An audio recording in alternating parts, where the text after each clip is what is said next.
Olá, pessoal, tudo bem com vocês? Eu sou a professora Dinancy Silva, de Língua Portuguesa, e hoje nós trazemos uma aula especial.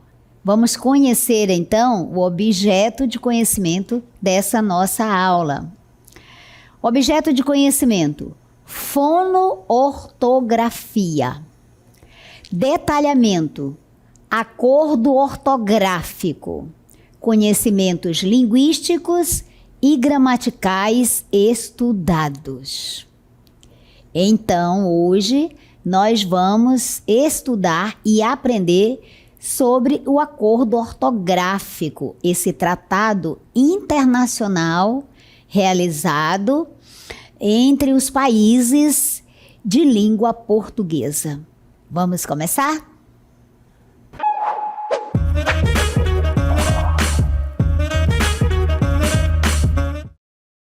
E para iniciar a nossa aula sobre o acordo ortográfico, para que você entenda o que é o acordo, por que ele aconteceu, como ele se desenvolveu, vamos iniciar então apreciando um vídeo. Vamos então ver este vídeo aí. O Tesouro da Amazônia.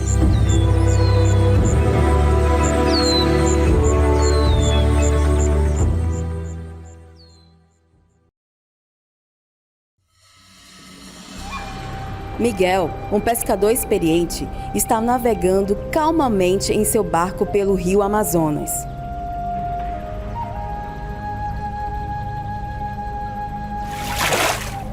Ele lança sua rede e, enquanto a recolhe, encontra uma garrafa de vidro incomum.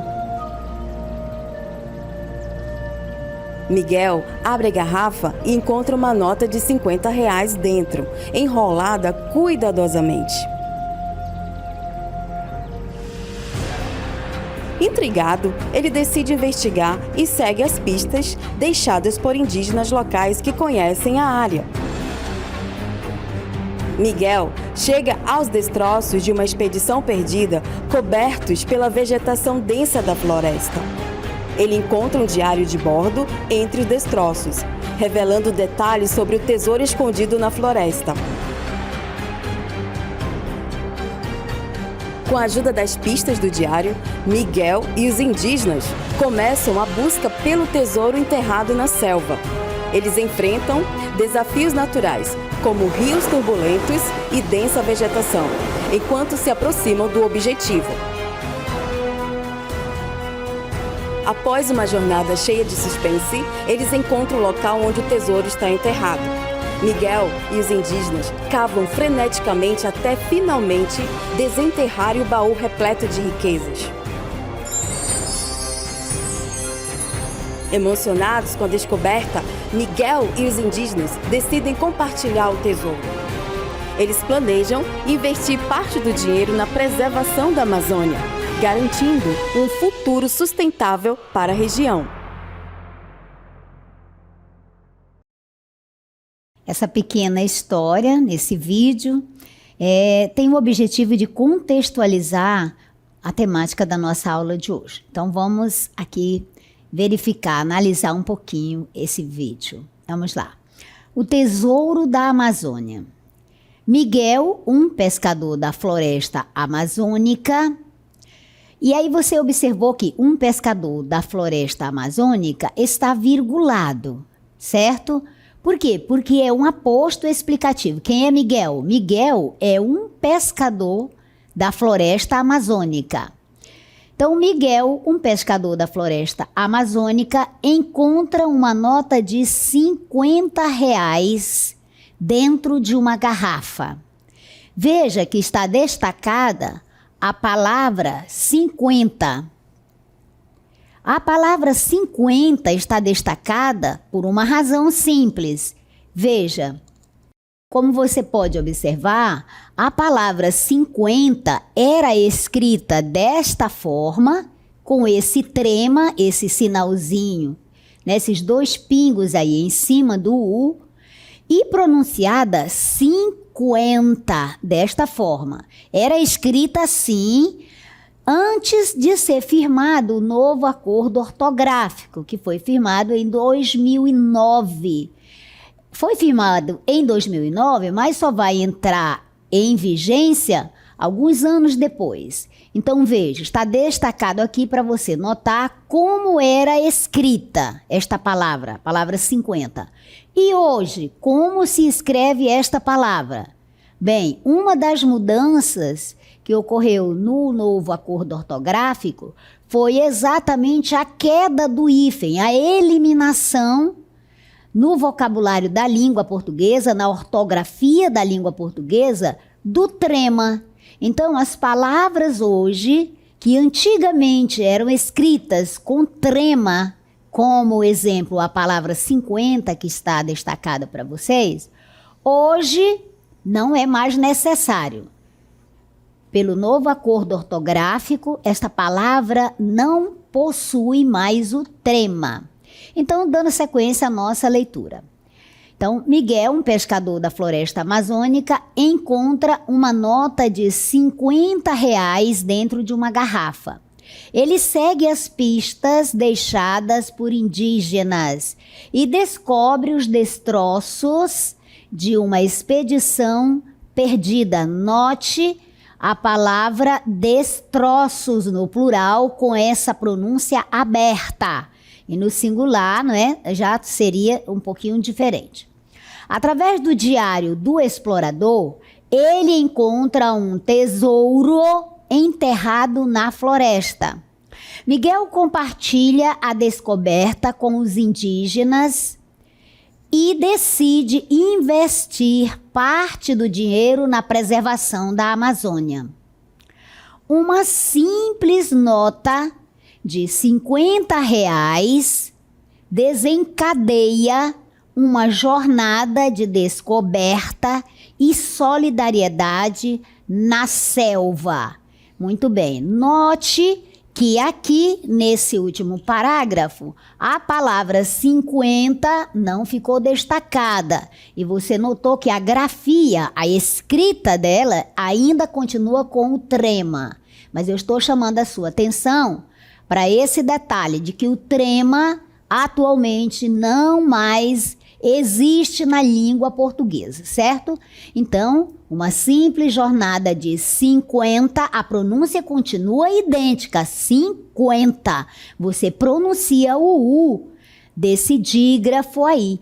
Porém, você não coloca mais o trema, ele não existe mais, certo? Vamos ver, então, o exemplo com a palavra 50. Observe. Antes de 2016, porque o acordo foi formado, né? Foi firmado em 2009. Porém, ele só entra em vigor em 2016. Então, até 2016, antes, na verdade, se escrevia com o trema, né? A palavra 50 tinha trema.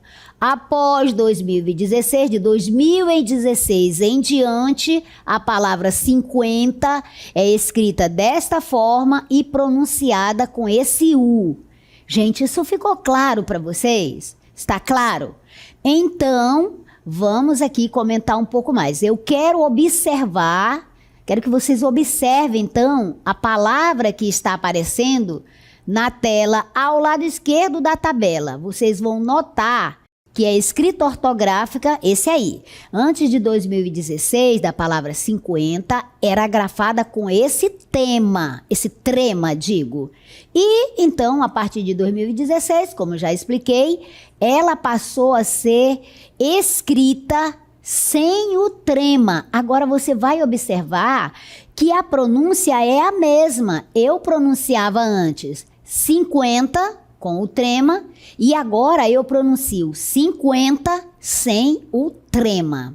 Porque antes o trema servia para marcar a pronúncia do U. Porém, com o acordo ortográfico, né, dispensou-se, eliminou-se o trema das palavras da língua portuguesa. Então, note que não é apenas da palavra 50, mas de todas as palavras da língua portuguesa. Então, disso vai surgir uma pergunta, né? Por que a partir de 2016 houve essa eliminação, essa abolição do trema? O que seria esse trema? Então, vamos entender aqui, vamos ver a definição sobre o que esse sinal que foi abolido da língua portuguesa é, né? Então, o trema é um sinal, né? Um sinal diacrítico, mas às vezes o trema é chamado de dierese. É um sinal diacrítico, usado em diversas línguas. Veja, o uso do trema não era apenas na língua portuguesa, eram em várias outras línguas. Isso para alterar o som de uma vogal, ou ainda para assinalar, para identificar a independência dessa vogal em relação a uma vogal anterior, ou seja, você destacava com o trema essa vogal. Então, você entendeu aí o que em que consiste o trema, ou melhor, em que consistia, né? Porque agora ele não é mais utilizado. Então, voltando para a nossa primeira pergunta, né? Por que a partir de 2016 houve essa eliminação, essa abolição do trema na língua portuguesa, nas palavras da língua portuguesa?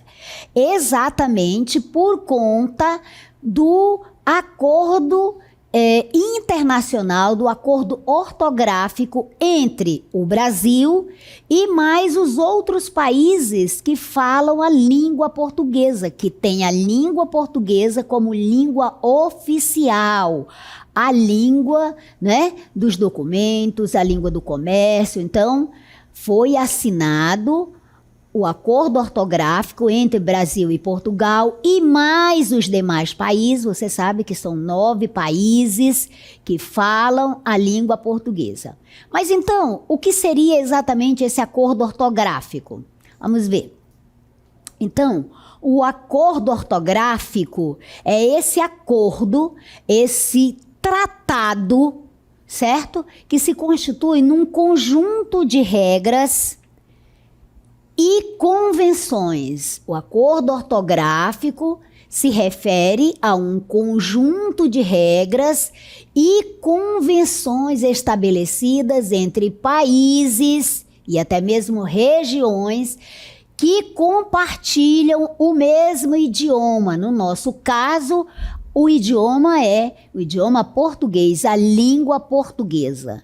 Então, os líderes, né, a comunidade de países falantes da língua portuguesa, reuniram-se e estabeleceram este acordo, este tratado ortográfico, que passaria a ser vigente entre esses países de língua portuguesa, os 9 países de língua portuguesa. E o que é o acordo ortográfico? Um conjunto de regras, um conjunto de convenções que se estabeleceu entre esses países, entre essas regiões, com a finalidade de padronizar a escrita da língua portuguesa, estabelecendo o quê?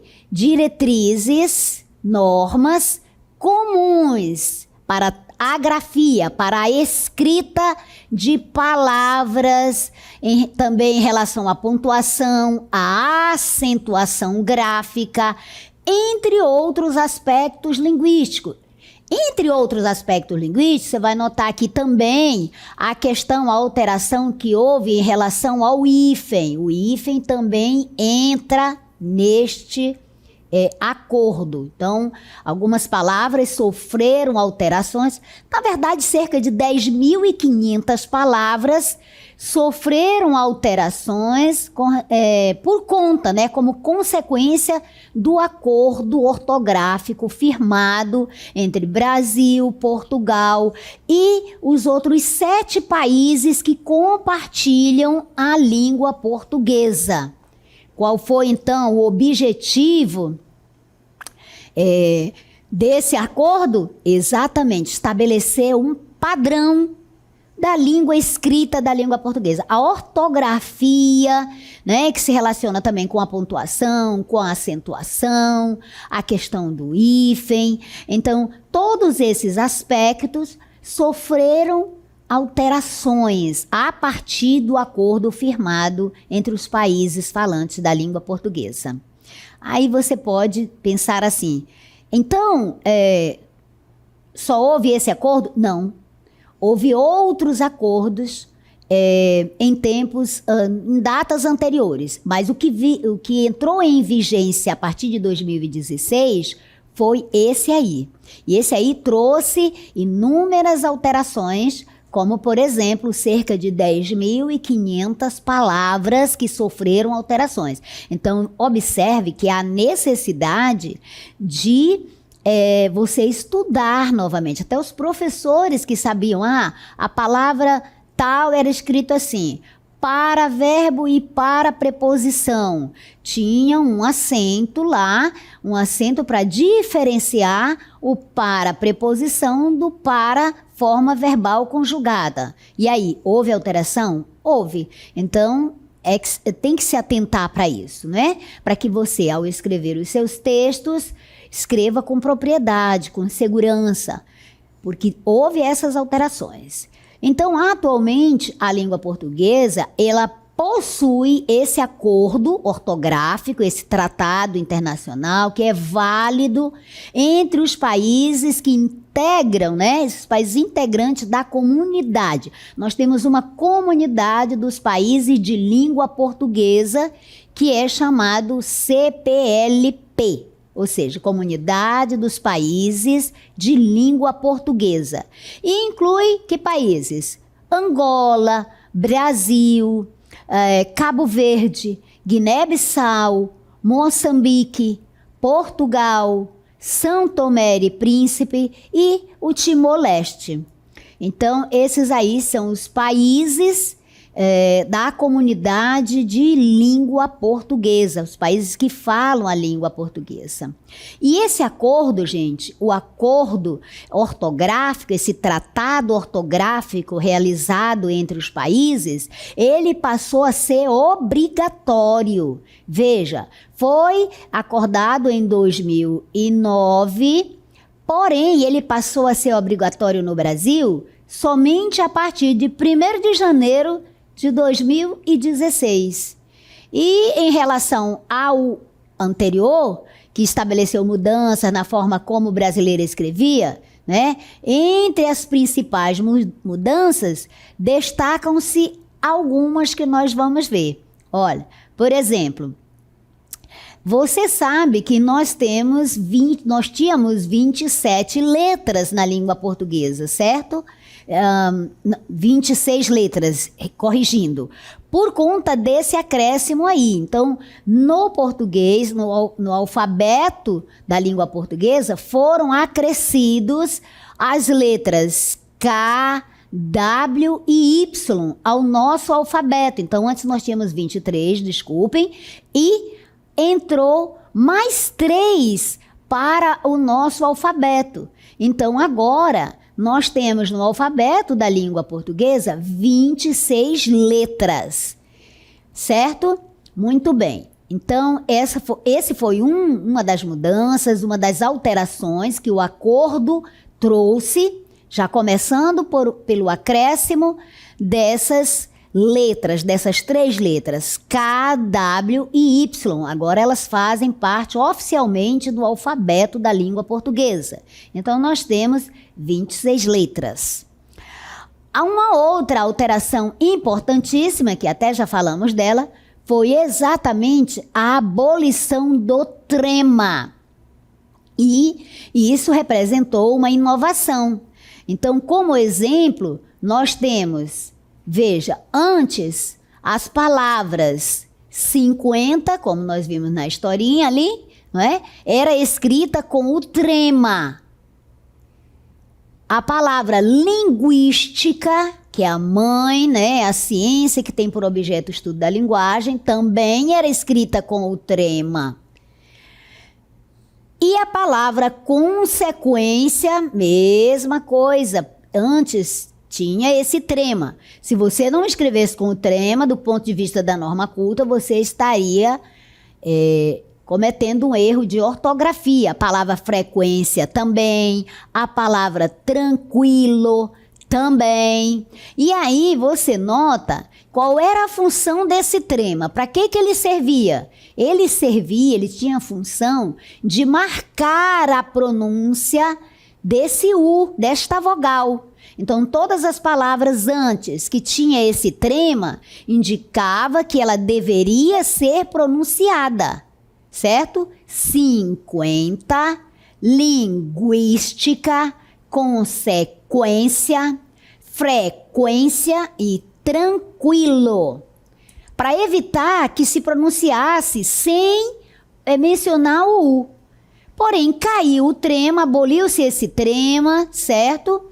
E agora, todas essas palavras são escritas desta forma, sem o trema. 50, linguística, consequência, frequência, tranquilo. Note que a pronúncia continua sendo a mesma, com o U. Por quê, gente? Porque o acordo ele vai se referir à ortografia, certo? A escrita da palavra. Então, foram abolidas nas palavras alguns aspectos nas palavras. Aqui, por exemplo, nós estamos vendo que foi abolido, caiu então o trema. Porém, você observa que a acentuação na palavra linguística eu tenho um acento. Na palavra consequência também, frequência também. Então, em relação à acentuação, para algumas palavras houve alteração e para outras não. Veja aí o caso da palavra linguística, consequência e frequência. Antes tinha esses acentos, né? E permanece, com exceção do trema. Vamos ver então uma outra alteração que a ortografia dos países de língua portuguesa sofreu, né? Houve essa alteração. Vamos ver então a perda do acento diferencial nas palavras homógrafas, certo? Palavras homógrafas são aquelas palavras que têm a escrita, né? Homo quer dizer igual. Então, as grafias, a escrita exatamente igual e a pronúncia também, elas são homógrafas. Veja, eu tenho, e citei agora há pouco para você, como antes de 2016 se escrevia a palavra para. Veja que a pronúncia é a mesma, para e para. Só que eu tenho a palavra para pertencendo a duas classes gramaticais diferentes. Para verbo, do verbo parar, e para preposição, para indicando finalidade, para aquilo outro, certo? Então, antes, para diferenciar a palavra para verbo da palavra preposição numa frase, numa oração, você deveria colocar o acento diferencial. Esse acento aqui para identificar que tratava-se de um verbo, certo? E a palavra preposição, a palavra para preposição, sem o acento. Agora, depois de 2016 para cá, tanto a palavra verbo, tanto a palavra para, sendo verbo, e a palavra para, na função de preposição, deixaram de ter os acentos diferenciais, certo? Elas não têm mais. Eu escrevo da mesma forma e pronuncio da mesma forma.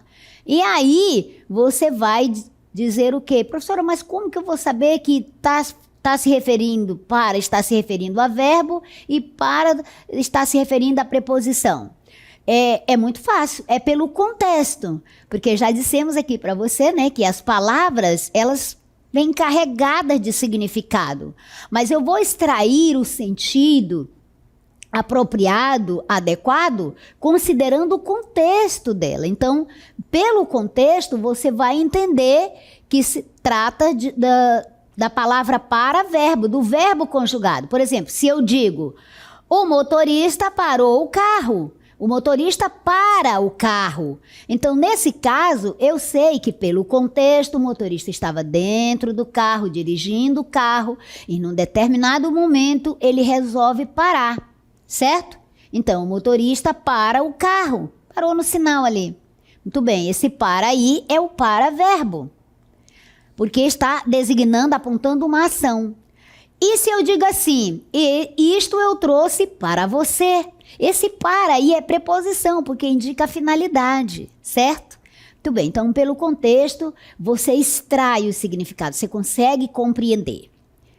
Seguindo, então, nós vamos ver a retirada do acento circunflexo de palavras terminadas em e, em, ok? Nós tínhamos, por exemplo, aqui a terceira pessoa do plural do presente do indicativo ou ainda do subjuntivo, do verbo no subjuntivo, e em palavras com o hiato ou. Então veja, as palavras que antes eram grafadas, escritas com esse acento circunflexo, aí na terceira pessoa do plural, para indicar que tratava-se da terceira pessoa do presente do indicativo ou do presente do subjuntivo, terceira pessoa do plural, eles ou elas, não é? Era escrita assim.